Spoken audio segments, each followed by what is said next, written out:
In the meantime, while these repeated changes in commanders were occurring in the Confederate Army of the West and in the Union Army of the East, Robert E. Lee was entrusted with supreme military control in Virginia.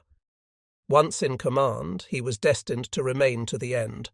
Supported by Jackson, by the Two Hills and Hampton, by Longstreet and Stewart and the Junior Lees, by Ewell and Early, by Breckinridge, Heth, Mahone, Hoke, Rhodes and Pickett, by Field and Wilcox, by Johnson, Cobb, Evans, Kershaw and Ramseur, by Pendleton, Alexander, Jones, Long and Carter of the artillery, and by a long line of officers who have left their impress upon history, this great chieftain was concentrating largely in himself the hopes of the Southern people.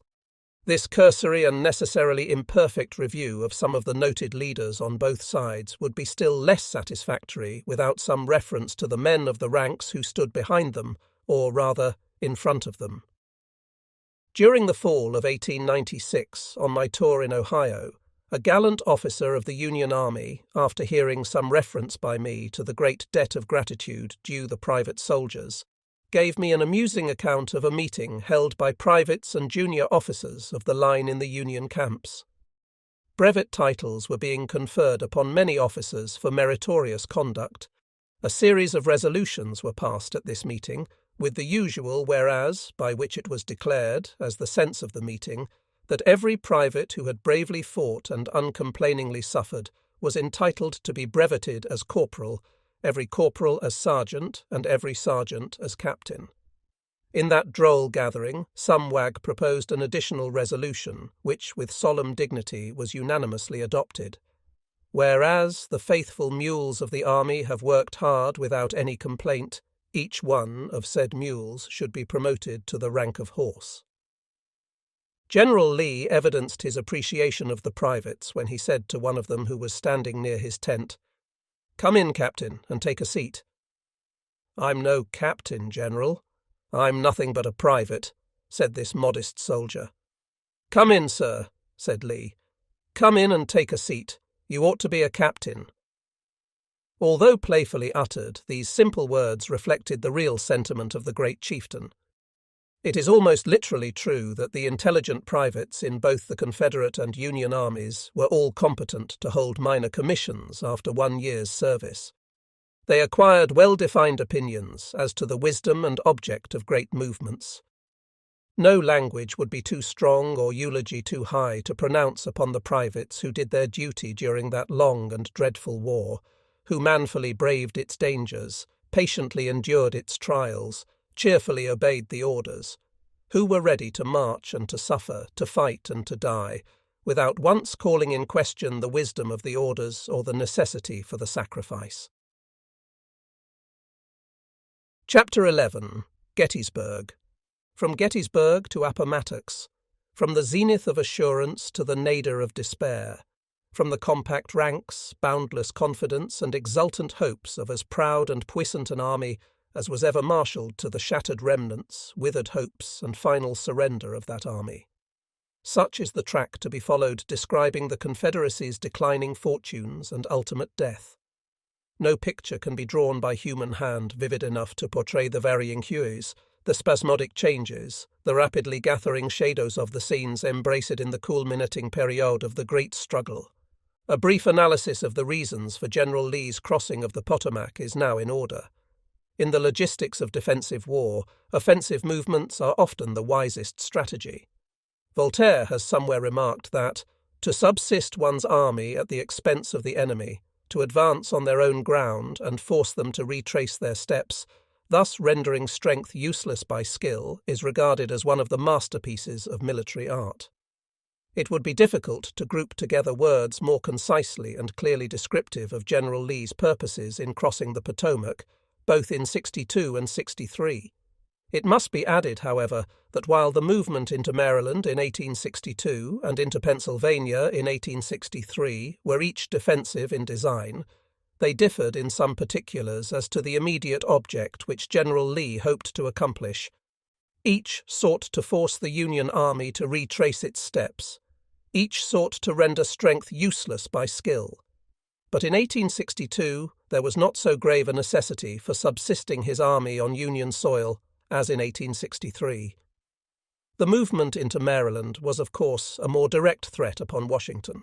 Besides, at that period, there was still a prevalent belief among Southern leaders that Southern sentiment was strong in Maryland, and that an important victory within her borders might convert the Confederate camps into recruiting stations and add materially to the strength of Lee's army. But the Confederate graves which were dug in Maryland's soil vastly outnumbered the Confederate soldiers recruited from her citizens. It would be idle to speculate as to what might have been the effect of a decisive victory by Lee's forces at South Mountain, or Boonesboro, or Antietam, Sharpsburg. The poignancy of disappointment at the small number recruited for our army was intensified by the recognition of the splendid fighting qualities of Maryland soldiers who had previously joined us. The movement into Pennsylvania in 1863 was also, in part at least, a recruiting expedition. We did not expect, it is true, to gather soldiers for our ranks, but beeves for our commissary. For more than 2 years, the effort to fill the ranks of the Southern armies had alarmingly reduced the ranks of Southern producers, with no appreciable diminution in the number of consumers. Indeed, the consumers had materially increased, for while we were not then seeking to encourage northern immigration, we had a large number of visitors from that and other sections who were exploring the country under such efficient guides as McClellan, Hooker, Grant, Sherman, Thomas, and others.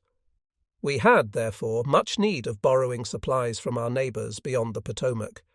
The bill of fare of some commands was already very short and by no means appetizing. General Ewell, having exhausted the contents of his larder, thought to replenish it from the surrounding country by a personal raid, and returned after a long and dusty hunt with a venerable ox, which would not have made a morsel, on division, for 1% of his command. Ewell's ox had on him, however, that peculiar quality of flesh which is essential in feeding an army on short rations. It was durably irreducible. The whole country in the wilderness and around Chancellorsville, where both Hooker's and Lee's armies had done some foraging, and thence to the Potomac, was well nigh exhausted. This was true, also, of a large portion of the Piedmont region and of the Valley of Virginia beyond the Blue Ridge Mountains, while the lower valley, along the Shenandoah, had long been the beaten track and alternate camping ground of both Confederate and Union armies. It had contributed to the support of both armies until it could contribute no more. How to subsist, therefore, was becoming a serious question. The hungry hosts of Israel did not look across Jordan to the vine-clad hills of Canaan with more longing eyes than did Lee's braves contemplate the yellow grain fields of Pennsylvania beyond the Potomac. Again, to defend Richmond by threatening Washington and Baltimore and Philadelphia was perhaps the most promising purpose of the Confederate invasion. Incidentally, it was hoped that a defeat of the Union Army in territory so contiguous to these great cities would send gold to such a premium as to cause financial panic in the commercial centres, and induce the great business interests to demand that the war should cease. But the hoped-for victory, with its persuasive influence, did not materialize. Indeed, the presence of Lee's army in Pennsylvania seemed to arouse the North to still greater efforts, as the presence of the Union armies in the South had intensified, if possible, the decision of her people to resist to the last extremity. The appearance of my troops on the flank of General Meade's army during the Battle of Gettysburg was not our first approach into that little city which was to become the turning point in the Confederacy's fortunes. Having been detached from General Lee's army, my brigade had, some days prior to the great battle, passed through Gettysburg on our march to the Susquehanna. Upon those now historic hills I had met a small force of Union soldiers, and had there fought a diminutive battle when the armies of both Meade and Lee were many miles away. When, therefore, my command, which penetrated farther, I believe, than any other Confederate infantry into the heart of Pennsylvania, was recalled from the banks of the Susquehanna to take part in the prolonged and stupendous struggle, I expressed to my staff the opinion that if the battle should be fought at Gettysburg, the army which held the heights would probably be the victor. The insignificant encounter I had had on those hills impressed their commanding importance upon me as nothing else could have done. The Valley of Pennsylvania, through which my command marched from Gettysburg to Wrightsville on the Susquehanna, awakened the most conflicting emotions. It was delightful to look upon such a scene of universal thrift and plenty. Its broad grain fields, clad in golden garb, were waving their welcome to the reapers and binders. Some fields were already dotted over with harvested shocks. The huge barns on the highest grounds meant to my sore-footed marchers a mount, a ride, and a rest on broad-backed horses. On every side, as far as our alert vision could reach, all aspects and conditions conspired to make this fertile and carefully tilled region a panorama both interesting and enchanting. It was a type of the fair and fertile valley of Virginia at its best, before it became the highway of armies and the ravages of war had left it wasted and bare. This melancholy contrast between these charming districts, so similar in other respects, brought to our southern sensibilities a touch of sadness. In both these lovely valleys were the big red barns, representing in their silent dignity the independence of their owners. In both were the old-fashioned brick or stone mansions, differing in style of architecture and surroundings as Teutonic manners, and tastes differ from those of the Cavalier. In both were the broad green meadows with luxuriant grasses and crystal springs. One of these springs impressed itself on my memory by its great beauty and the unique uses to which its owner had put it. He was a staid and laborious farmer of German descent. With an eye to utility, as well as to the health and convenience of his household, he had built his dining room immediately over this fountain gushing from a cleft in an underlying rock. My camp for the night was nearby, and I accepted his invitation to breakfast with him. As I entered the quaint room, one half floored with smooth limestone, and the other half covered with limpid water bubbling clear and pure from the bosom of Mother Earth, my amazement at the singular design was perhaps less pronounced than the sensation of rest which it produced. For many days we had been marching on the dusty turnpikes under a broiling sun, and it is easier to imagine than to describe the feeling of relief and repose which came over me as we sat in that cool room, with a hot breakfast served from one side, while from the other the frugal housewife dipped cold milk and cream from immense jas standing neck-deep in water. We entered the city of York on Sunday morning. A committee, composed of the mayor and prominent citizens, met my command on the main piquet before we reached the corporate limits, their object being to make a peaceable surrender and ask for protection to life and property. They returned, I think, with a feeling of assured safety. The church bells were ringing and the streets were filled with well-dressed people. The appearance of these church-going men, women and children in their Sunday attire strangely contrasted with that of my marching soldiers. Begrimed as we were from head to foot with the impalpable grey powder which rose in dense columns from the macadamized pikes and settled in sheets on men, horses and wagons, it is no wonder that many of York's inhabitants were terror-stricken as they looked upon us. We had been compelled on these forced marches to leave baggage wagons behind us, and there was no possibility of a change of clothing, and no time for brushing uniforms or washing the disfiguring dust from faces, hair, or beard. All these were of the same hideous hue. The grotesque aspect of my troops was accentuated here and there too by barefooted men mounted double upon huge horses with shaggy manes and long fetlocks. Confederate pride, to say nothing of Southern gallantry, was subjected to the sorest trial by the consternation produced among the ladies of York. In my eagerness to relieve the citizens from all apprehension, I lost sight of the fact that this turnpike powder was no respecter of persons, but that it enveloped all alike officers as well as privates. Had I realized the wish of Burns that some power would the gifty guy us to see ourselves as others see us, I might have avoided the slight panic created by my effort to allay a larger one. Halting on the main street, where the sidewalks were densely packed, I rode a few rods in advance of my troops in order to speak to the people from my horse. As I checked him and turned my full dust-begrimed face upon a bevy of young ladies very near me, a cry of alarm came from their midst, but after a few words of assurance from me, quiet and apparent confidence were restored. I assured these ladies that the troops behind me, though ill-clad and travel-stained, were good men and brave, that beneath their rough exteriors were hearts as loyal to women as ever beat in the breasts of honourable men, that their own experience, and the experience of their mothers, wives and sisters at home, had taught them how painful must be the sight of a hostile army in their town, that under the orders of the Confederate Commander-in-Chief both private property and non-combatants were safe, that the spirit of vengeance and of rapine had no place in the bosoms of these dust-covered but knightly men, and I closed by pledging to York the head of any soldier under my command who destroyed private property, disturbed the repose of a single home, or insulted a woman. As we moved along the street after this episode, a little girl, probably 12 years of age, ran up to my horse and handed me a large bouquet of flowers, in the centre of which was a note, in delicate handwriting, purporting to give the numbers and describe the position of the Union forces of Wrightsville, toward which I was advancing. I carefully read and reread this strange note. It bore no signature and contained no assurance of sympathy for the Southern cause, but it was so terse and explicit in its terms as to compel my confidence. The second day we were in front of Wrightsville, and from the high ridge on which this note suggested that I halt and examine the position of the Union troops, I eagerly scanned the prospect with my field glasses in order to verify the truth of the mysterious communication or detect its misrepresentations.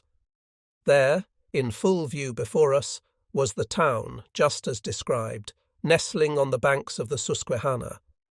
There was the blue line of soldiers guarding the approach, drawn up, as indicated, along an intervening ridge and across the pike. There was the long bridge spanning the Susquehanna and connecting the town with Columbia on the other bank. Most important of all, there was the deep gorge or ravine running off to the right and extending around the left flank of the Federal line and to the river below the bridge. Not an inaccurate detail in that note could be discovered. I did not hesitate, therefore, to adopt its suggestion of moving down the gorge in order to throw my command on the flank, or possibly in the rear, of the Union troops and force them to a rapid retreat or surrender. The result of this movement vindicated the strategic wisdom of my unknown and judging by the handwriting woman correspondent, whose note was none the less martial because embedded in roses, and whose evident genius for war, had occasion offered, might have made her a captain equal to Catherine. As I have intimated, the orders from General Lee for the protection of private property and persons were of the most stringent character. Guided by these instructions and by my own impulses, I resolved to leave no ruins along the line of my march through Pennsylvania, no marks of a more enduring character than the tracks of my soldiers along its superb pikes. I cannot be mistaken in the opinion that the citizens who then lived and still live on these highways will bear me out in the assertion that we marched into that delightful region and then marched out of it without leaving any scars to mar its beauty or lessen its value. Perhaps I ought to record two insignificant exceptions. Going into camp in an open country and after dark, it was ascertained that there was no wood to be had for even the limited amount of necessary cooking, and I was appealed to by the men for permission to use a few rails from an old-fashioned fence near the camp. I agreed that they might take the top layer of rails, as the fence would still be high enough to answer the farmer's purpose. When morning came, the fence had nearly all disappeared, and each man declared that he had taken only the top rail. The authorized destruction of that fence is not difficult to understand. It was a case of adherence to the letter and neglect of the spirit, but there was no alternative except good-naturedly to admit that my men had gotten the better of me that time. The other case of insignificant damage inflicted by our presence in the Valley of Pennsylvania was the application of the Confederate conscript law in drafting Pennsylvania horses into service. That law was passed by the Confederate Congress in order to call into our ranks able-bodied men at the South, but my soldiers seemed to think that it might be equally serviceable for the ingathering of able-bodied horses at the North. The trouble was that most of these horses had fled the country or were in hiding, and the owners of the few that were left were not submissive to Southern authority. One of these owners, who, I believe, had not many years before left his fatherland and was not an expert in the use of English, attempted to save his favourite animal by a verbal combat with my quartermaster. That officer, however, failing to understand him, sent him to me. The Pennsylvania Dutchman, as his class was known in the valley, was soon firing at me his broken English, and opened his argument with the announcement, "You bees got my mare." I replied, "It is not at all improbable, my friend, that I have your mare, but the game we are now playing is what was called in my boyhood tit for tat." And I endeavoured to explain to him that the country was at war, that at the South horses were being taken by the Union soldiers, and that I was trying on a small scale to balance accounts. I flattered myself that this statement of the situation would settle the matter, but the explanation was far more satisfactory to myself than to him. He insisted that I had not paid for his mare. I at once offered to pay him in Confederate money. I had no other. This he indignantly refused. Finally, I offered to give him a written order for the price of his mare on the President of the United States. This offer set him to thinking. He was quite disposed to accept it, but, like a dim ray of starlight through a rift in the clouds at night, there gradually dawned on him the thought that there might possibly be some question as to my authority for drawing on the President. The suggestion of this doubt exhausted his patience, and in his righteous exasperation, like his great countryman hurling the inkstand at the devil, he pounded me with expletives in so furious a style that, although I could not interpret them into English, there was no difficulty in comprehending their meaning. The words which I did catch and understand showed that he was making a comparison of values between his mare and his free viefs. The climax of his argument was in these words, "I've been married, sir, 3 times, and I vood not gief dot mare for all dose womans." With so sincere an admirer of woman as myself, such an argument could scarcely be recognized as forcible. But I was also a great lover of fine horses, and this poor fellow's distress at the loss of his favourite mare was so genuine and acute that I finally yielded to his entreaties and had her delivered to him. When General Early reached York a few days later, he entered into some business negotiations with the officials and prominent citizens of that city. I was not advised as to the exact character of those negotiations, but it was rumoured through that portion of the army at the time that General Early wanted to borrow, or secure in some other way, for the use of his troops, a certain amount of greenbacks, and that he succeeded in making the arrangement. I learned afterward that the only promise to repay, like that of the Confederate notes, was at some date subsequent to the establishment of Southern independence. It will be remembered that the note concealed in the flowers handed me at York had indicated a ravine down which I could move, reaching the river not far from the bridge. As my orders were not restricted, except to direct me to cross the Susquehanna, if possible my immediate object was to move rapidly down that ravine to the river, then along its right bank to the bridge, seize it, and cross to the Columbia side. Once across, I intended to mount my men, if practicable, so as to pass rapidly through Lancaster in the direction of Philadelphia, and thus compel General Meade to send a portion of his army to the defence of that city. This programme was defeated, first, by the burning of the bridge, and second, by the imminent prospect of battle near Gettysburg. The Union troops stationed at Wrightsville had, after their retreat across it, fired the bridge which I had hoped to secure, and had then stood in battle line on the opposite shore. With great energy, my men laboured to save the bridge. I called on the citizens of Wrightsville for buckets and pails, but none were to be found. There was, however, no lack of buckets and pails a little later, when the town was on fire. The bridge might burn, for that incommoded at the time only the impatient Confederates, and these Pennsylvanians were not in sympathy with my expedition, nor anxious to facilitate the movement of such unwelcome visitors. But when the burning bridge fired the lumber yards on the river's banks, and the burning lumber fired the town, buckets and tubs and pails and pans innumerable came from their hiding places, until it seemed that, had the whole of Lee's army been present, I could have armed them with these implements to fight the rapidly spreading flames. My men laboured as earnestly and bravely to save the town as they did to save the bridge.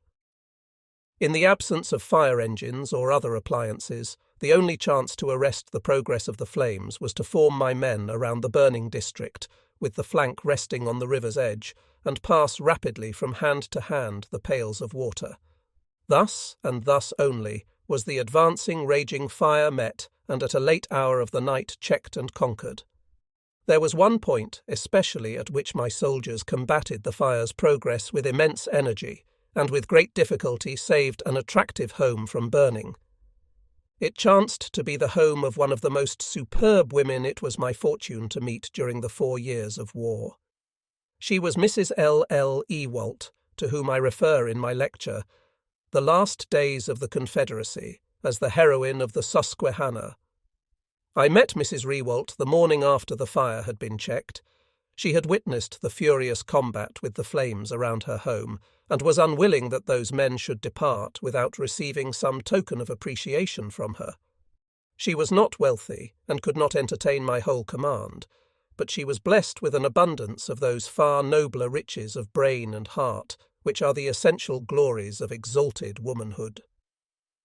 Accompanied by an attendant, and at a late hour of the night, she sought me, in the confusion which followed the destructive fire, to express her gratitude to the soldiers of my command, and to inquire how long we would remain in Wrightsville.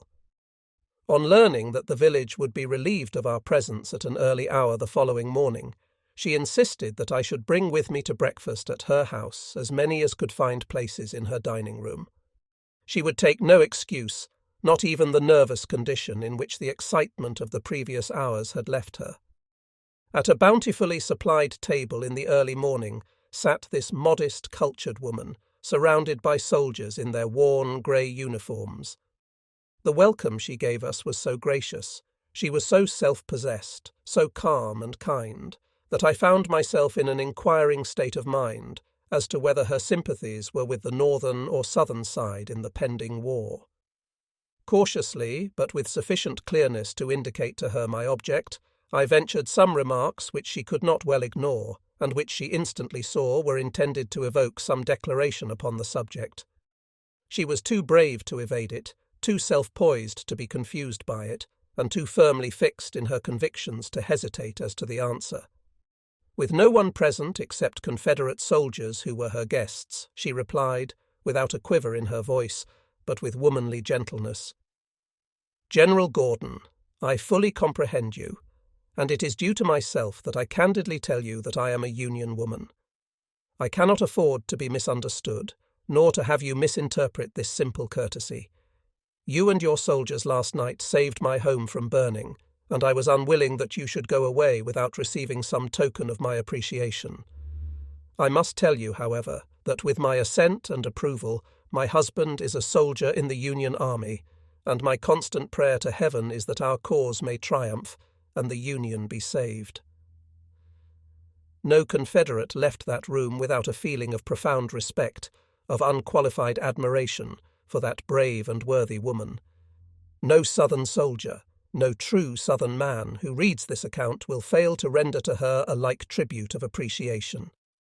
The spirit of every high-souled Southerner was made to thrill over and over again at the evidence around him of the more than Spartan courage, the self-sacrifices and devotion of Southern women at every stage and through every trial of the war, as from first to last they hurried to the front, their brothers and fathers, their husbands and sons.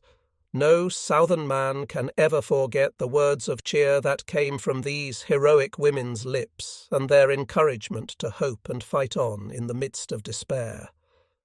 When I met Mrs. Rewalt in Wrightsville, the parting with my own mother was still fresh in my memory.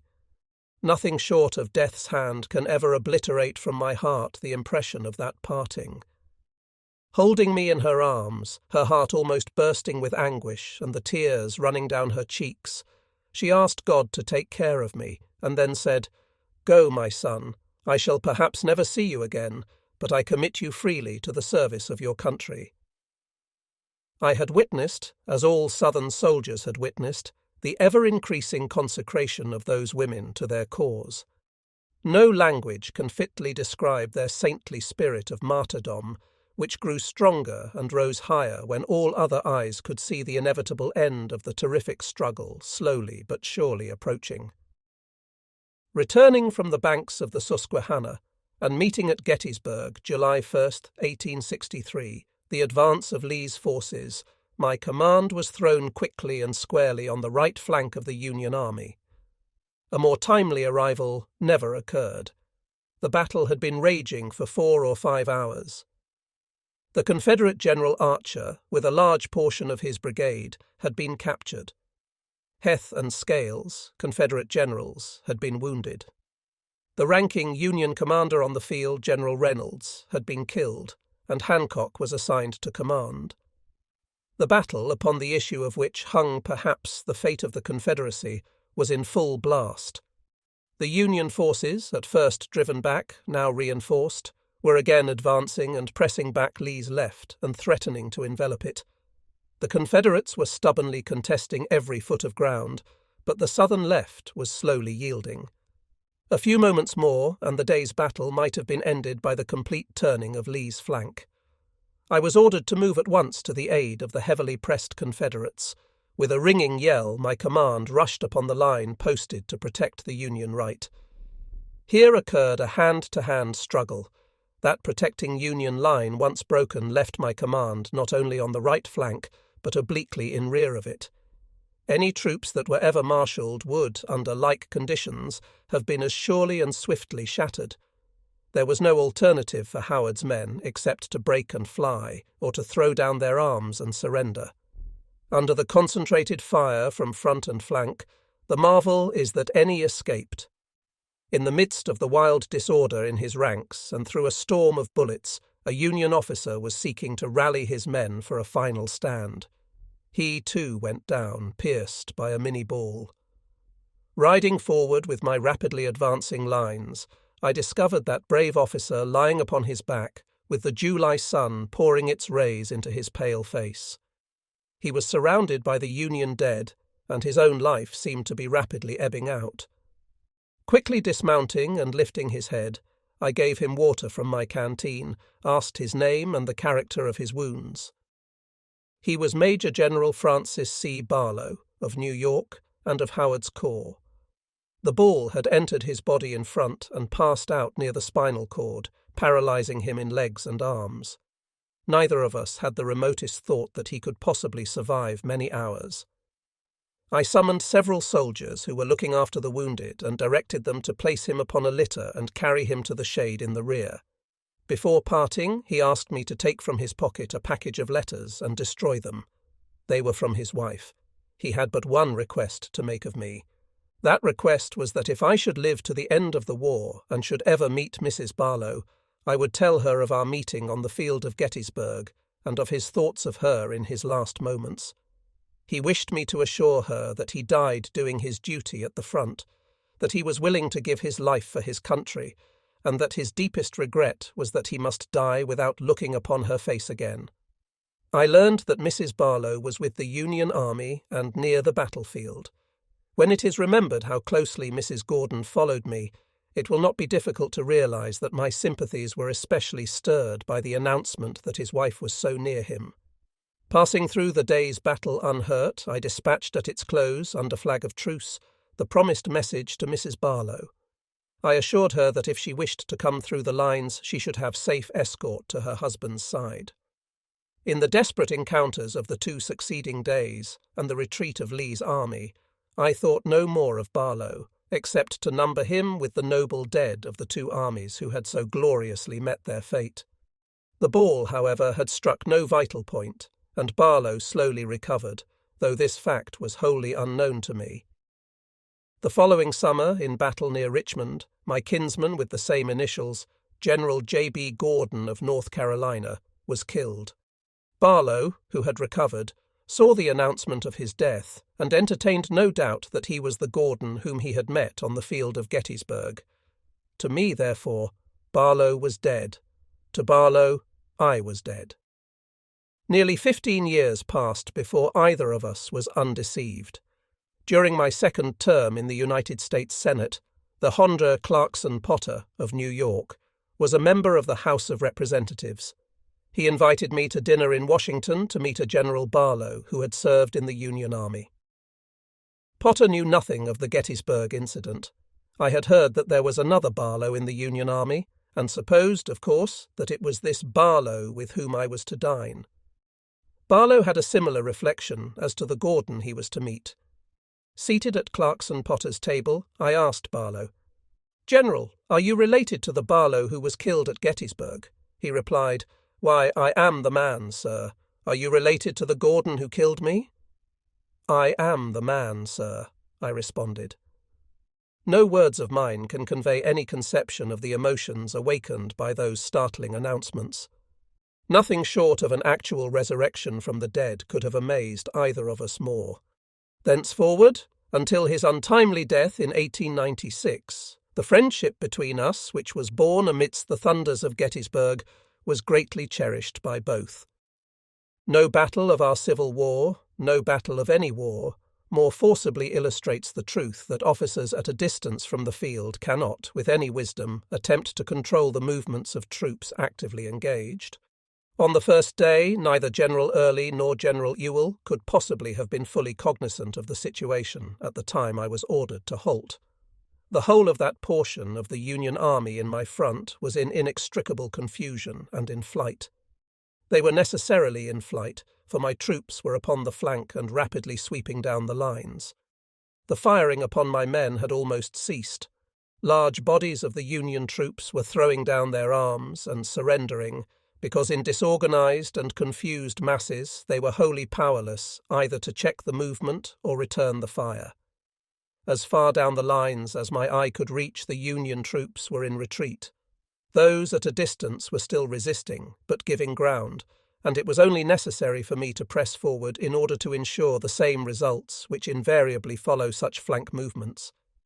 In less than half an hour my troops would have swept up and over those hills, the possession of which was of such momentous consequence. It is not surprising, with a full realization of the consequences of a halt, that I should have refused at first to obey the order. Not until the third or fourth order of the most peremptory character reached me did I obey.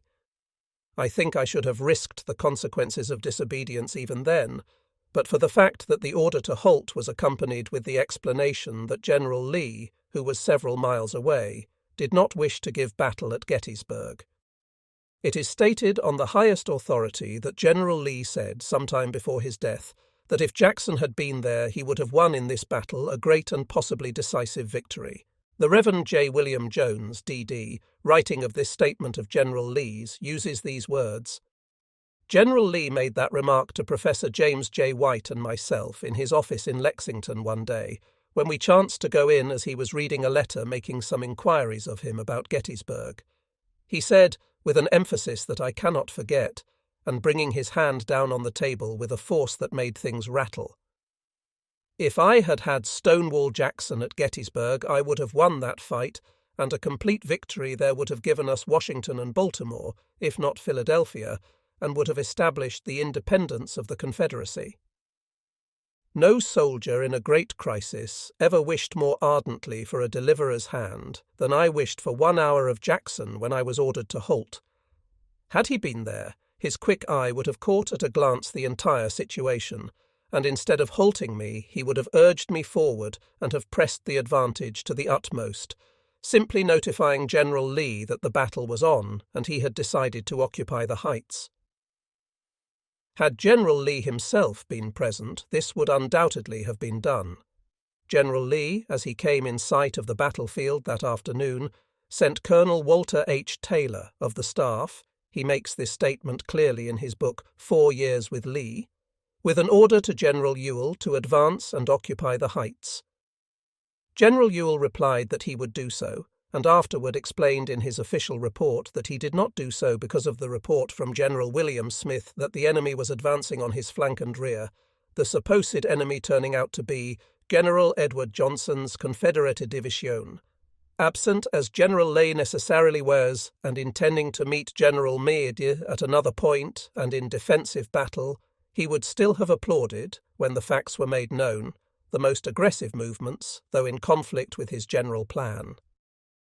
From the situation plainly to be seen on the first afternoon, and from facts that afterward came to light as to the position of the different corps of General Meade's army, it seems certain that if the Confederates had simply moved forward, following up the advantages gained and striking the separated Union commands in succession, the victory would have been Lee's instead of Meade's.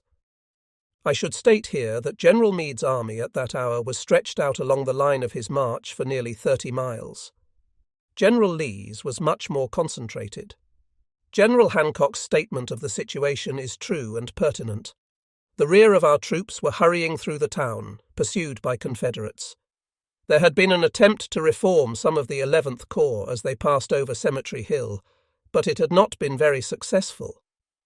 And yet I was halted. My thoughts were so harrowed and my heart so burdened by the fatal mistake of the afternoon that I was unable to sleep at night.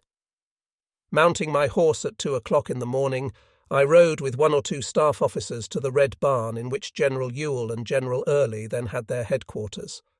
Much of my time after nightfall had been spent on the front picket line, listening to the busy strokes of Union picks and shovels on the hills, to the rumble of artillery wheels and the tramp of fresh troops as they were hurried forward by Union commanders and placed in position. There was, therefore, no difficulty in divining the scene that would break on our view with the coming dawn. I did not hesitate to say to both Ewell and Early that a line of heavy earthworks, with heavy guns and ranks of infantry behind them, would frown upon us at daylight. I expressed the opinion that, even at that hour, 2 o'clock, by a concentrated and vigorous night assault, we could carry those heights, and that if we waited till morning it would cost us 10,000 men to take them. There was a disposition to yield to my suggestions, but other counsels finally prevailed. Those works were never carried, but the cost of the assault upon them, the appalling carnage resulting from the effort to take them, far exceeded that which I had ventured to predict. Late in the afternoon of this first day's battle, when the firing had greatly decreased along most of the lines, General Ewell and I were riding through the streets of Gettysburg. In a previous battle he had lost one of his legs, but prided himself on the efficiency of the wooden one which he used in its place. As we rode together, a body of Union soldiers, posted behind some buildings and fences on the outskirts of the town, suddenly opened a brisk fire. A number of Confederates were killed or wounded, and I heard the ominous thud of a Minnie ball as it struck General Ewell at my side. I quickly asked, "Are you hurt, sir?" No, he replied. "I'm not hurt. But suppose that ball had struck you. We would have had the trouble of carrying you off the field, sir. You see how much better fixed for a fight I am than you are. It don't hurt a bit to be shot in a wooden leg." Ewell was one of the most eccentric characters, and, taking him all in all, one of the most interesting that I have ever known. It is said that in his early manhood he had been disappointed in a love affair, and had never fully recovered from its effects. The fair young woman to whom he had given his affections had married another man. But Ewell, like the truest of knights, carried her image in his heart through long years. When he was promoted to the rank of brigadier or major general, he evidenced the constancy of his affections by placing upon his staff the son of the woman whom he had loved in his youth. The meddlesome fates, who seemed to revel in the romances of lovers, had decreed that Ewell should be shot in battle and become the object of solicitude and tender nursing by this lady, who had been for many years a widow, Mrs. Brown. Her gentle ministrations soothed his weary weeks of suffering, a marriage ensued, and with it came the realization of Ewell's long-deferred hope. It was most interesting to note the change that came over the spirit of this formerly irascible old bachelor. He no longer sympathized with General Early, who, like himself, was known to be more intolerant of soldiers' wives than the crusty French marshal who pronounced them the most inconvenient sort of baggage for a soldier to own. Ewell had become a husband and was sincerely devoted to Mrs. Ewell. He never seemed to realize, however, that her marriage to him had changed her name, for he proudly presented her to his friends as "My wife, Mrs. Brown, sir." Whatever differences of opinion may now or hereafter exist as to the results which might have followed a defeat of the Union arms at Gettysburg, there is universal concurrence in the judgment that this battle was the turning point in the South's fortunes. The point where Pickett's Virginians, under Kemper, Garnett, and Armistead, in their immortal charge, swept over the rock wall, has been appropriately designated by the government as the high water mark of the rebellion. To the Union commander, General George Gordon Meade, history will accord the honor of having handled his army at Gettysburg with unquestioned ability. The record and the results of the battle entitle him to a high place among Union leaders. To him and to his able subordinates and heroic men is due the credit of having successfully met and repelled the Army of Northern Virginia in the meridian of its hope and confidence and power. This much seems secure to him. Whether his failure vigorously to follow General Lee and force him to another battle is justified or condemned by the military critics of the future.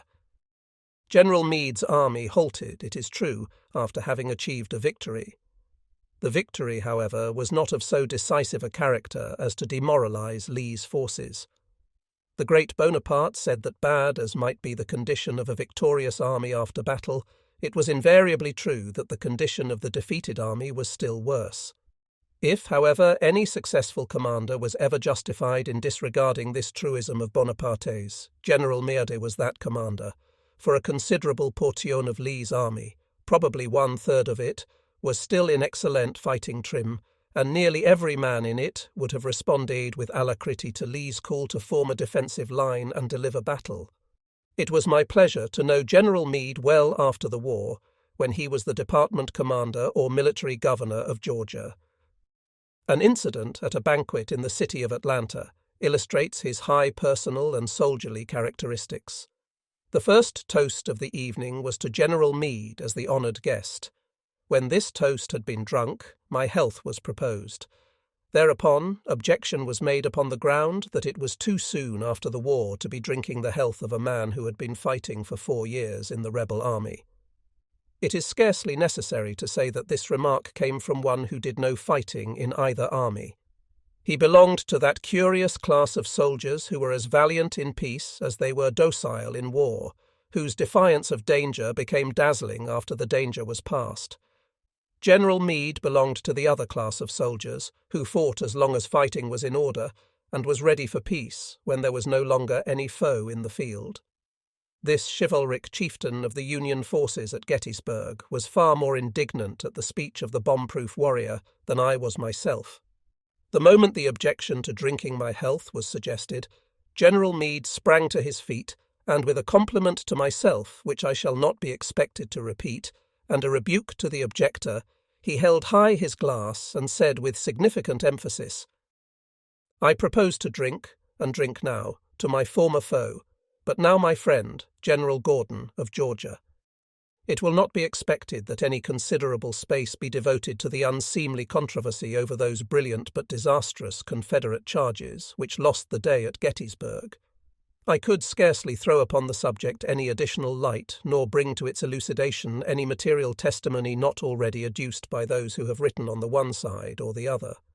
A sense of justice, however, to say nothing of loyalty to Lee's memory, impels me to submit one observation, and I confidently affirm that nearly every soldier who fought under him will sympathize with the suggestion.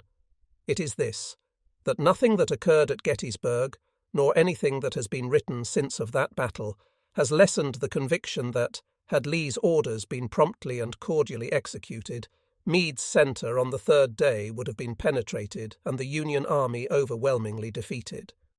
Lee's hold upon the confidence of his army was absolute. The repulse at Gettysburg did not shake it. I recall no instance in history where a defeated army retained in its retreating commander a faith so complete, and gave to him subsequent support so enthusiastic and universal. General Longstreet is undoubtedly among the great American soldiers who attained distinction in our Civil War, and to myself, and, I am sure, to a large majority of the Southern people, it is a source of profound regret that he and his friends should have been brought into such unprofitable and ill-tempered controversy with the friends of his immortal chieftain. 1/3 of a century has passed since, with Lee's stricken but still puissant army, I turned my back upon the field of Gettysburg, on which nearly 40,000 Americans went down, dead or wounded, at the hands of fellow Americans. The commanders-in-chief and nearly all the great actors upon it are dead. Of the heroes who fought there and survived the conflict, a large portion have since joined the ranks of those who fell. A new generation has taken their places since the battle's roar was hushed, but its thunders are still reverberating through my memory. No tongue nor pen can adequately portray its vacillating fortunes at each dreadful moment. As I write of it now, a myriad thrilling incidents and rapidly changing scenes, now appalling and now inspiring, rush over my memory. I hear again the words of Barlow, "Tell my wife that I freely gave my life for my country." Yonder, resting on his elbow, I see the gallant young Avery in his bloody grey uniform among his brave North Carolinians, writing, as he dies, "Tell father that I fell with my face to the foe." On the opposite hills, Lee and Meade, surrounded by staff and couriers and with glasses in hand, are surveying the intervening space. Over it the flying shells are plunging, shrieking, bursting. The battered Confederate line staggers, reels, and is bent back before the furious blast. The alert Federals leap from the trenches and over the walls and rush through this thin and wavering line. Instantly, from the opposite direction, with deafening yells, come the Confederates in countercharge, and the brave Federals are pressed back to the walls. The Confederate banners sweep through the riddled peach orchard, while farther to the Union left on the gory wheat field the impacted forces are locked in deadly embrace. Across this field, in alternate waves, rolls the battle's tide, now from the one side, now from the other, until the ruthless harvester piles his heaps of slain thicker than the grain shocks gathered by the husbandman's scythe. Hard by is Devil's Den. Around it and over it the deadly din of battle roars, the rattle of rifles, the crash of shells, the shouts of the living and groans of the dying, convert that dark woodland into a harrowing pandemonium. Farther to the Union left, Hood, with his stalwart Texans, is climbing the round tops. For a moment he halts to shelter them behind the great boulders. A brief pause for rest, and to his command, "Forward." They mount the huge rocks reddened with blood, and Hood's own blood is soon added. He falls seriously wounded, but his intrepid Alabamians under law press forward. The fiery brigades of McLaws move to his aid. The fiercest struggle is now for the possession of Little Round Top. Standing on its rugged summit like a lone sentinel is seen an erect but slender form clad in the uniform of a Union officer. It is Warren, Meade's chief of engineers.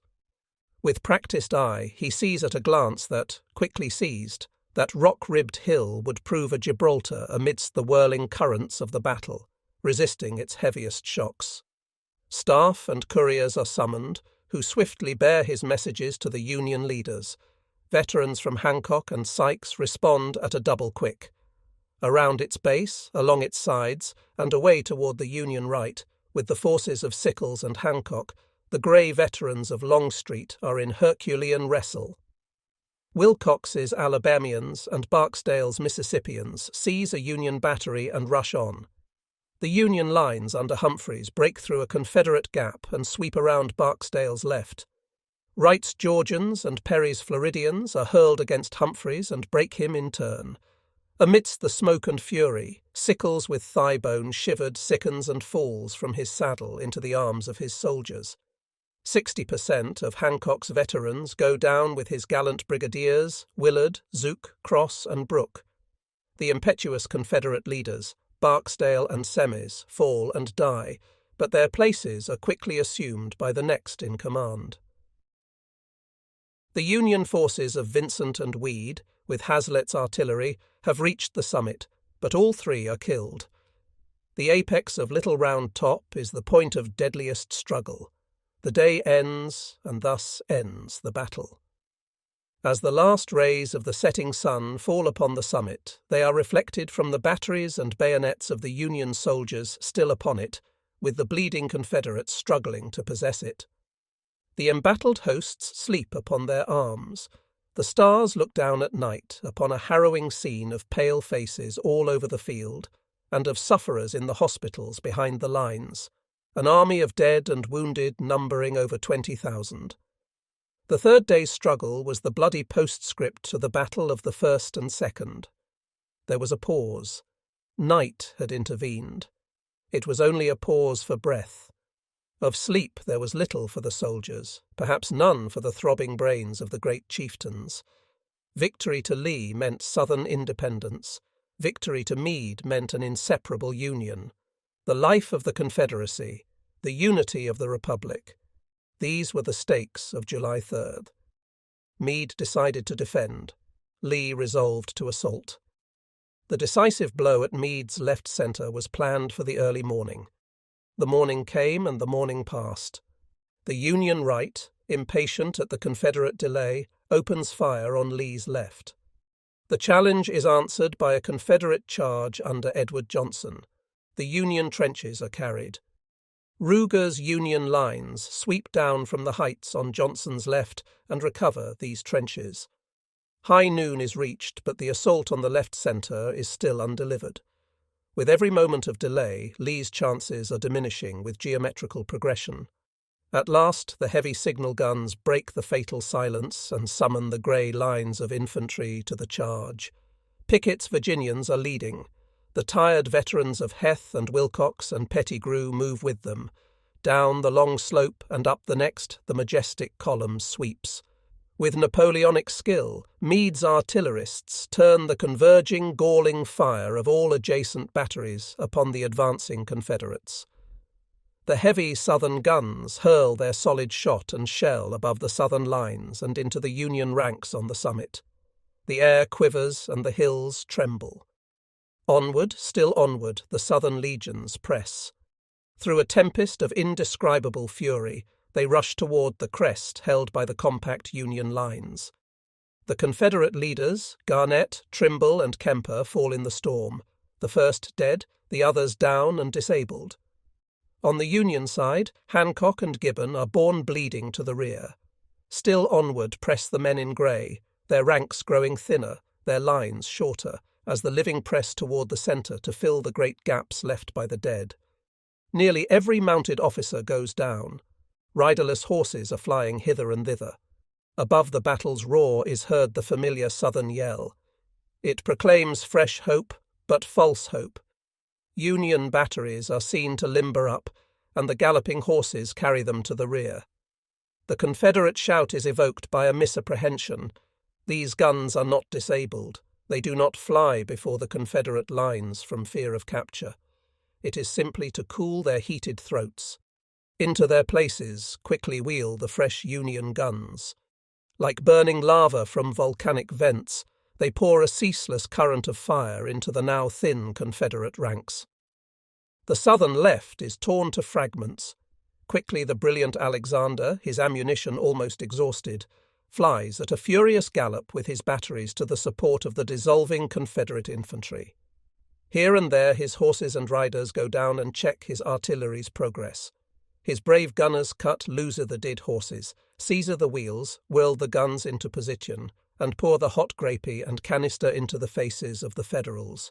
The Confederates rally under the impulse and rush onward. At one instant their grey jackets and flashing bayonets are plainly seen in the July sun. At the next they disappear, hidden from view as the hundreds of belching cannon conceal and envelop them in sulphurous smoke. The brisk west wind lifts and drives the smoke from the field, revealing the Confederate banners close to the rock wall. Will they go over? Look, they are over and in the Union lines. The left centre is pierced, but there is no Union panic, no general flight. The Confederate battle flags and the Union banners are floating side by side. Face to face, breast to breast, are the hostile hosts. The heavy guns are silent. The roar of artillery has given place to the rattle of rifles and crack of pistol shots as the officers draw their sidearms. The awful din and confusion of close combat is heard, as men batter and brain each other with clubbed muskets. The brave young Pennsylvanian, Lieutenant Cushing, shot in both thighs, still stands by his guns. The Confederates seize them, but he surrenders them only with his life. One Southern leader is left. It is the heroic Armistead. He calls around him the shattered Southern remnants. Lifting his hat on the point of his sword, he orders "Forward" on the second line, and falls mortally wounded amidst the culminating fury of Gettysburg's fires. The collision had shaken the continent. For 3 days the tumult and roar around Cemetery Heights and the Round Tops seemed the echo of the internal commotion which ages before had heaved these hills above the surrounding plain. It is a great loss to history and to posterity that General Lee did not write his own recollections as General Grant did. It was his fixed purpose to do so for some years after the war ended. From correspondence and personal interviews with him, I know that he was profoundly impressed with the belief that it was his duty to write, and he expended much time and labour in getting the material for such a work. From his reports, which are models of official papers, were necessarily excluded the free and full comments upon plans, movements, men, failures, and the reasons for such failures, as they appeared to him, and of which he was the most competent witness. To those who knew General Lee well, and who added to this knowledge a just appreciation of his generous nature, the assumption by him of entire responsibility for the failure at Gettysburg means nothing except an additional and overwhelming proof of his almost marvellous magnanimity. He was commander-in-chief, and as such, and in that sense, he was responsible. But in that sense he was also responsible for every act of every officer and every soldier in his army. This, however, is not the kind of responsibility under discussion. This is not the standard which history will erect and by which he will be judged. If by reason of repeated mistakes or blunders he had lost the confidence and respect of his army, and for this cause could no longer command its cordial and enthusiastic support, this fact would fix his responsibility for the failure. But no such conditions are pertained.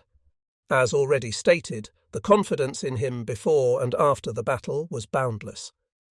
Napoleon Bonaparte never more firmly held the faith of Frenchmen, when thrones were trembling before him, than did Lee hold the faith of his devoted followers amidst the gloom of his heaviest disasters. If his plan of battle was faulty, then for this he is responsible. But if his general plan promised success, and if there was a lack of cheerful, prompt and intelligent cooperation in its execution, or if there were delays that General Lee could not foresee nor provide against, and which delays or lack of cooperation enabled General Meade to concentrate his reserves behind the point of contemplated attack, then the responsibility is shifted to other shoulders. There was nothing new or especially remarkable in General Lee's plans. Novelties in warfare are confined rather to its implements than to the methods of delivering battle. To Hannibal and Cæsar, to Frederick and Napoleon, to Grant and Lee, to all great soldiers, the plan was familiar.